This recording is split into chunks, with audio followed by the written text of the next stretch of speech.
alumni Prodi S1 di Fakultas Kehutanan Universitas Gadjah Mada angkatan tahun 1980.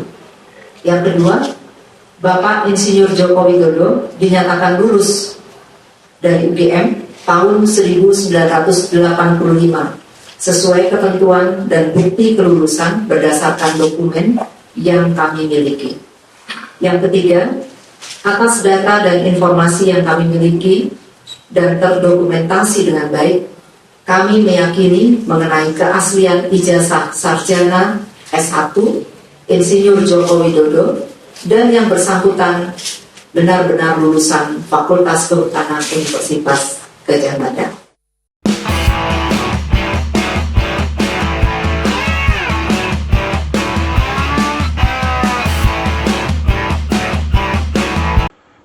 Horas, Bali G Akademi dari tepian Danau Toba yang indah sekali. Hore! Oke pemirsa, kita bahas lagi kepalsuan demi kepalsuan yang ada di negara ini. Bukan karena kita benci, dendam. Kenal aja enggak? Apalagi dendam. Lucu ya.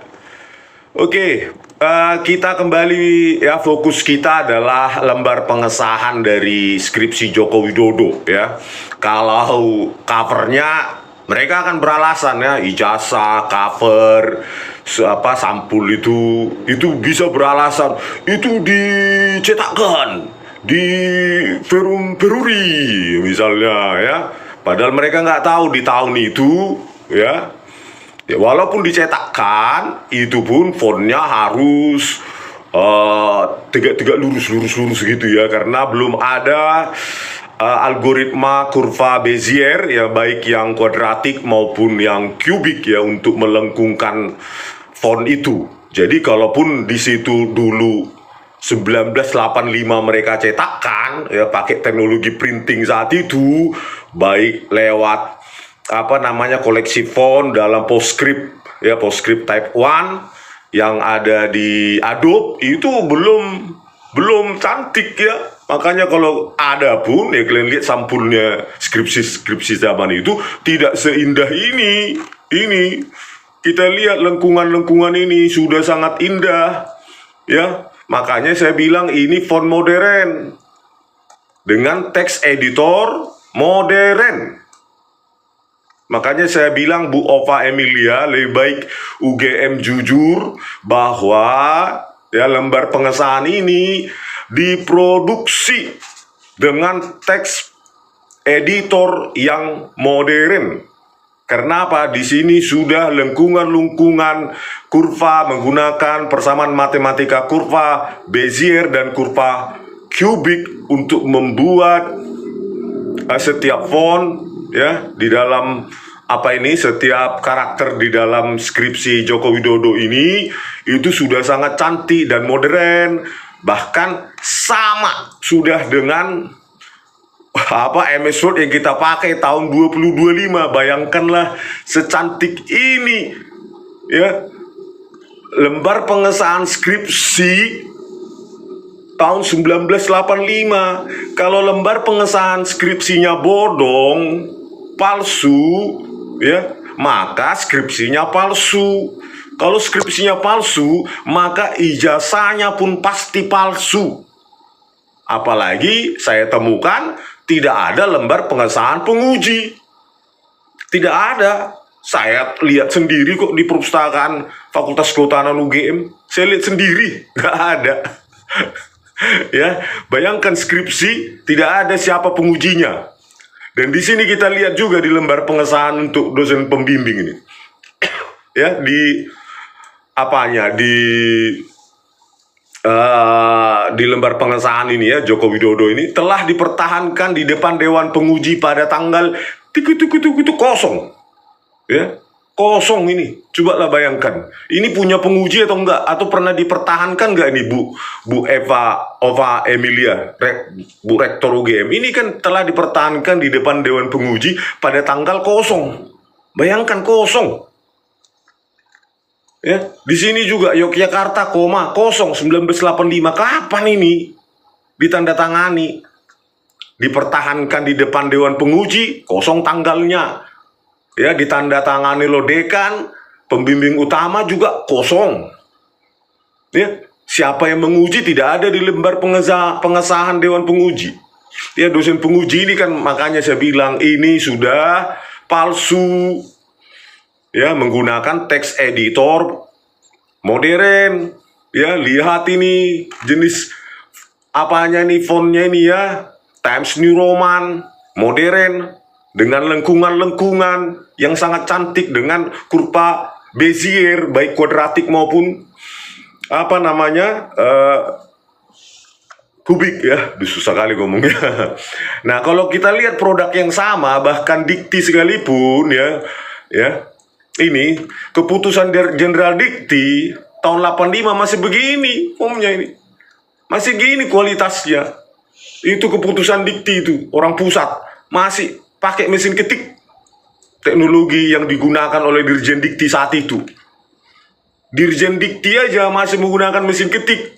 Joko Widodo sudah pakai teks editor modern dengan font yang sangat asing saat itu. Kecuali memang dia di percetakan koran London katanya ya, 1931. Ada aja alasan kalau mau membela ya. 1931 kan sudah ada Times New Roman. Iya, analog didigitalkan kan 1992 ya. Windows 31 versi 31. Oke, sebelumnya apa sih yang ada juga yang mempertentangkan, Bang, itu kan di DOS bisa, dicetak bisa. Ya bisa, tetapi kan tetap tadi tidak ada font yang cantik ya, bentuk font yang cantik itu.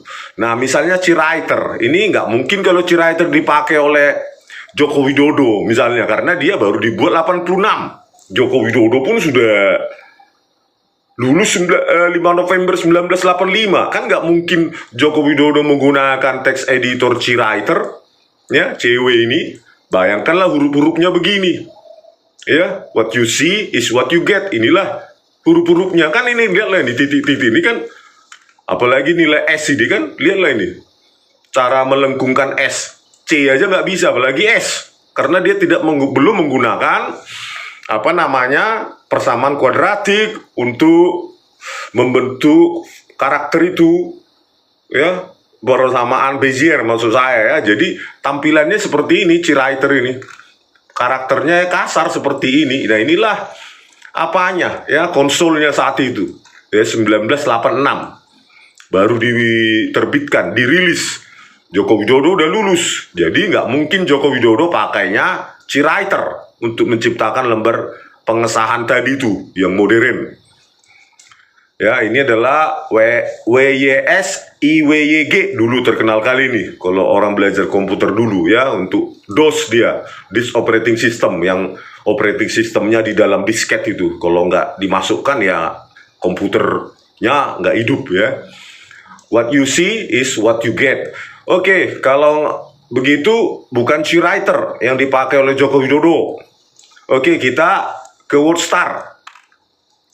Kita lihat WordStar 3.0 ya, beginilah bentuknya, dirilis 1982. Apa mungkin WordStar versi 32 yang dirilis tahun 1982 itu menghasilkan lembar pengesahan secantik tadi itu, bentuk huruf yang secantik itu? Inilah dia ya, pixelated ini ya. Terus yang lain, versi yang lain ini ya, WordStar 3 versi 3.0 rilis 1982 ya. Terus berikutnya WordStar 4 ya, setelah versi 3, versi 4 1987 ya. Ini pun ya, kalau dipakai Joko Widodo ini baru rilis 1987. Begini juga bentuknya, nggak jauh beda bentuk kursornya, bentuk karakternya kasar ya, kasar. Nggak mungkin dari bahkan pakai WordStar ya, WS4 ini dirilis 1987 tidak mungkin menghasilkan apa namanya lembar pengesahan secantik semodern Joko Widodo skripsi Joko Widodo itu ya. Begitu juga dengan WordStar for Windows ya, yang dia punya interface seperti ini, bukan lagi apa namanya konsol DOS, tetapi WordStar for Windows ini 1994, bentuknya aja begini. 1994, lihatlah nih fontnya, tidak cantik. 1994 WordStar itu masih belum cantik untuk WordStar ya. Makanya Windows ya, ini kan Windows bekerja sama dengan Adobe ya, Adobe mengembangkan OpenType font yang dikembangkan dari TrueType oleh Macintosh ya, tahun 1992. Ya, inilah untuk WordStar for Windows rilis 1994, kan masih jelek ya. Begitu juga kalau ada yang bilang, bang kalau misalnya pakai WordPerfect. Nah, inilah dia WordPerfect ya, versi 3, inilah 1983. Ini bentuk hurufnya kaku-kaku ya, kaku-kaku seperti ini. Begitu juga dengan WordPerfect 4.0 rilis 1984. Ini dia bentuknya, bentuk hurufnya. Inilah, lihat dia, ini W aja bentuknya begini. Oh begitu ya, apalagi S. Ini WordStar ini ya. Oh, WordPerfect 4.0 ini yang paling 1986. WordPerfect 4.2 ya, tadi WordStar ternyata. Nah, ini rilis 1986, setelah Joko Widodo itu lulus. Masih begini dia, sama ya bentuknya, bentuk O-nya itu ya, kaku-kaku dia, bersiku-siku dia, karena belum ada apa tadi itu persamaan matematika untuk pelengkungan huruf ya. Ya itulah, jadi apa lagi alasannya Bu Ova Emilia? Ya udahlah Bu, akui saja ya. Kalau kita lihat ini untuk keputusan gubernur ya begini, masih 1985 ini, masih ketik begini, pakai mesin ketik. Ini keputusan gubernur, ini mesin ketik semua. Jadi bagaimana mungkin dengan teknologi yang ada zaman itu ya, Ciraiter nggak mungkin diciptakan 1986. WordStar ya, WordStar 3.0 yang kemungkinan dipakai kalau memang benar, atau WordPerfect 3.0 1983, WordPerfect 4.0 rilis 1984. Bagaimana mungkin teknologi yang ada zaman itu, yaitu text editor yang tadi saya bilang, yang huruf karakternya itu siku-siku karena pelengkungan, teknik pelengkungan itu belum ada, rasteringnya, maka ya nggak mungkin ya bisa menghasilkan begini ya. Itu kan nggak mungkin, Bu Ova Emilia. Udahlah Bu Ova, daripada menghancurkan nama UGM dengan mencari-cari alasan ya, apalagi nanti dicari-cari alasan yang dibuat-buat, kan malu Bu. Udahlah, bilang aja ini diproduksi oleh MS Word yang jauh dari tahun 1985. Oleh karena itu kami nyatakan palsu ya, karena di samping itu juga tidak ada juga dewan pengujinya ya, dosen pengujinya. Bagaimana ini bisa skripsi itu dikatakan sah ya, kalau ujiannya aja pun kapan telah dipertahankan di dewan penguji pada tanggal kosong ya, dosen pengujinya pun kosong, entah di mana ya, entah siapa, formatnya bagaimana, apakah formatnya pakai font modern begini juga. Udahlah Bu, stick aja kebenaran, daripada nanti Ibu cari-cari alasan UGM rapat. Bagaimana kita membantah ini? Apakah kita bilang nanti pakai huruf gosok? Apakah kita bilang nanti ini dicetakkan pakai teknologi pencetakan mungkin yang paling tinggi di Indonesia, mungkin ke Peruri Joko Widodonya dengan teknik PostScript. Saat itu kan ada type level 1. Jangan-jangan Joko Widodo ke ke Perum-Peruri atau percetakan yang paling canggih saat itu 1985 hanya untuk membuat lembar pengesahan pakai teknologi raster PostScript yang percetakan zaman itu paling tinggi lah ya di dunia, yang dikembangkan oleh Adobe dan Apple. Kan tambah konyol nanti gitu loh Bu, tambah konyol gitu loh ya. Seorang mahasiswa biasa saja hanya untuk mencetak lembar pengesahan dia harus ke percetakan teknologi tinggi dengan teknik rastering PostScript ya, untuk mendapatkan bentuk seperti ini. Teknologi terbaik zaman itu dia ke ini percetakan tertinggi 1985 loh Bu ya. PostScript aja baru dibuat mungkin untuk percetakan ya, publishing dan percetakan itu 1982 atau 83 itu di Amerika itu Bu ya. Masuk akal nggak 1985 kalau pakai itu, dan khusus untuk membuat lembar pengesahan Joko Widodo ini kan aneh ya. Jadi apalagi kalau dibilang alasannya nanti ini kayak rugos ini, huruf gosok. Aduh Bu, ini kan rata tengah. Bisa kita lihat ini rata tengah ini sudah algoritma, ini namanya algoritma string processing ya. String processing itu menata jarak antar spasi ya, jarak kata antar baris, antar kata secara horizontal itu sudah pakai algoritma ya. Kalau orang yang belajar string processing ya inilah algoritmanya.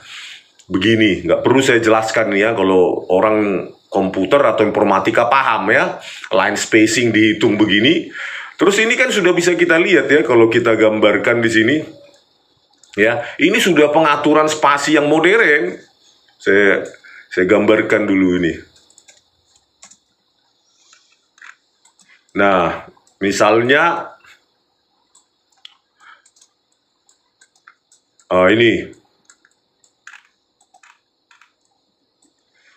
misalnya ini ya, ini kan kita lihat di sini ya, untuk membuat rata tengah maka jarak antar kata itu udah pakai algoritma dia, maka jarak antar kata itu bervariasi. Jadi contoh seperti ini ya, ini ya jarak ini ya, kata di dengan depan itu begini ya, maka diatur oleh softwarenya ya, Microsoft Word dan text editor advance lainnya ya.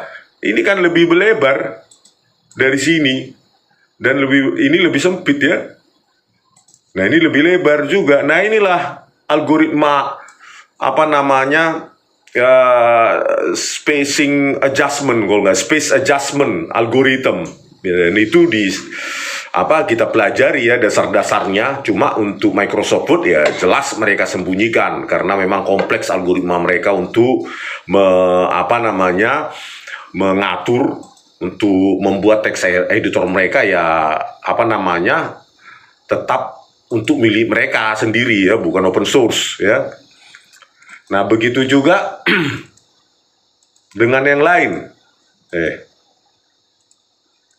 Kita lihat lagi yang lain. Ya, kita lihat untuk line spacing juga di sini sudah advance ya. Jadi ini text editor advance ya. Misalnya ini kan line spacingnya ini dengan ini kan beda nih. Ya. Beda, makanya sudah menggunakan algoritma membuat jarak antar baris, jarak antar kata itu sudah algoritmik ya. Terus saya cari lagi. Nah, di sini juga ya, skripsi tersebut telah diterima sebagian persyaratan yang diperlukan untuk memperoleh derajat sarjana kehutanan. Bayangkan ini kalau pakai rugos supaya benar-benar rata tengah di sini, coba bayangkan. Berapa kali dia menguji coba untuk menata-nata huruf demi huruf, ya kan? Kalau benar rugos, mau dicari alasan rugos oleh UGM ya, alasan mengada-ngada. Jangan bayangkan ya, menata satu-satu dan persis itu di tengah huruf demi huruf. Kan konyol ya. Padahal di sini ya bisa kita lihat ya. Lebar di sini ini menyempit ya. Terus ini lebih lebar. Ini lebih lebar lagi. Ini juga jaraknya, ini juga ya. Terus ini juga bayangkan ini sempit kali. Bagaimana lah menentukan rugos itu supaya rata tengah. Ini tuh huruf I dengan S kita buatlah ini lebih sempit ya. Begitu. Aduh, udah terlalu konyol lah ini Bu alasan kalau dibuat ini jadi rugos ya. Terus yang ini juga kita lihat. Nah, ini juga ya sempit, ini lebih lebar, ini lebih sempit, ini lebih sempit, lebih sempit. Ini sudah algoritmik semua ini oleh yang diatur oleh algoritma penataan string atau kata di dalam text editor yang sangat advance ya. Bayangkanlah kalau ini dilakukan oleh seorang Joko Widodo ditata satu-satu ya sehingga dia persis seperti itu ya. Berbentuk benar-benar text center align satu-satu kan itu sesuatu yang sangat tidak masuk akal ya. Nah, sampai text align begini nih. Oh, ini nata satu-satu. Gini ya, nih. Oh, sampai begitu ya text alignmentnya. Sini. Ya, jadi saya meminta dengan pada Bu Ova Emilia, Rektor UGM. Ya jujur aja lah kita ini pakai word processor. Nggak mungkin lah ini ditata satu-satu pakai rugos ya. Nanti pasti masyarakat makin tidak percaya. Karena kalau UGM tidak jujur, nanti masyarakat meminta nanti uji karbon. Karena saya lihat sendiri memang ya usia dari lebih putih warnanya. Lebih muda, saya perkirakan itu ya lembar pengesahan ini daripada body skripsi lainnya yang mulai dari prakata itu yang pakai mesin ketik itu lebih kuning, itu lebih jadul ini.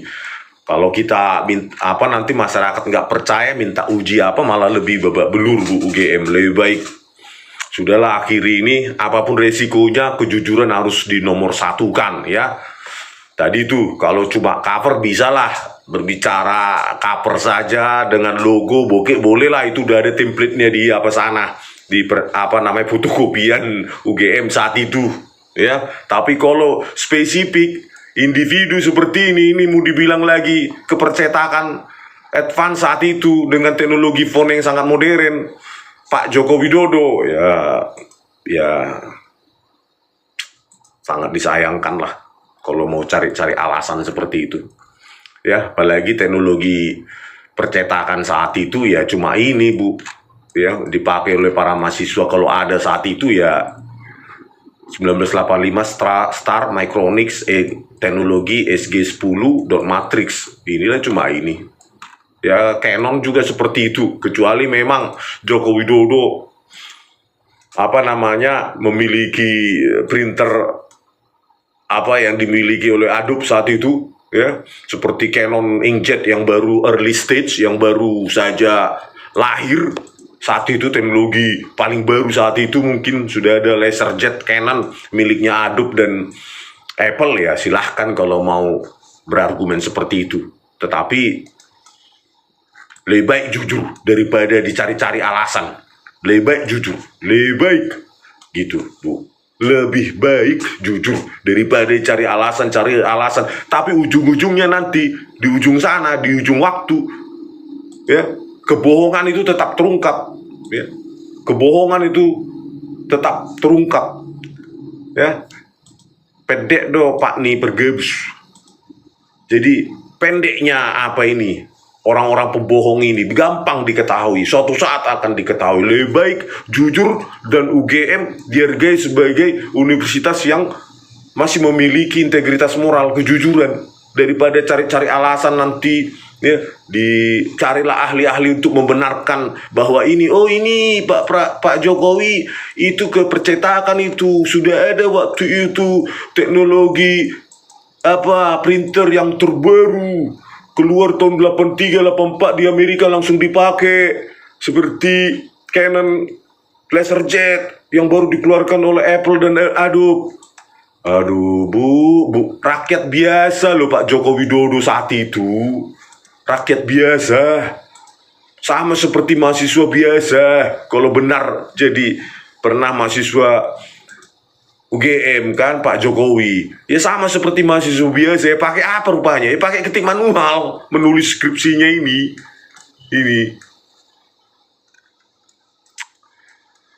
Daripada ibu nanti capek-capek cari ahli-ahli yang membenarkan ini bla bla bla, ini akan selesai bu. Kebohongan itu tidak akan menang melawan kebenaran, ya. Kebohongan tidak akan menang melawan kebenaran. Suatu saat pasti ada ahli lain, mungkin yang lebih hebat dari saya, lebih canggih di ahli-ahli lain, ahli kertas, ahli tinta, ahli font, ahli stempel, ahli karbon. Ini akan diminta terus bu, gitu. Terus ini akan dikejar oleh orang sepanjang, apalagi Pak Joko Widodo tidak menunjukkan ijazah aslinya yang asli dan siap diuji karbon, siap diuji segalanya sama skripsinya itu. Kalau itu nggak dilakukan, apalagi UGM mencari-cari alasan dengan teknologi printing saat itu, percetakan sudah Canon LaserJet saat itu, Adobe juga sudah punya, terus sudah punya, Apple, aduh, UGM saat itu tahun 1985 loh bu, 1985. Ahli tanda tangan. Iya, ahli tanda tangan juga. Jadi itulah bu ya, Bu Ova Emilia, jujurlah. Secepatnya jujur lebih baik. Jangan rapat-rapat untuk cari pembenaran. Rapatlah untuk bagaimana kita pro pada rakyat untuk kebenaran. Sampai jumpa di video kami selanjutnya. Horas.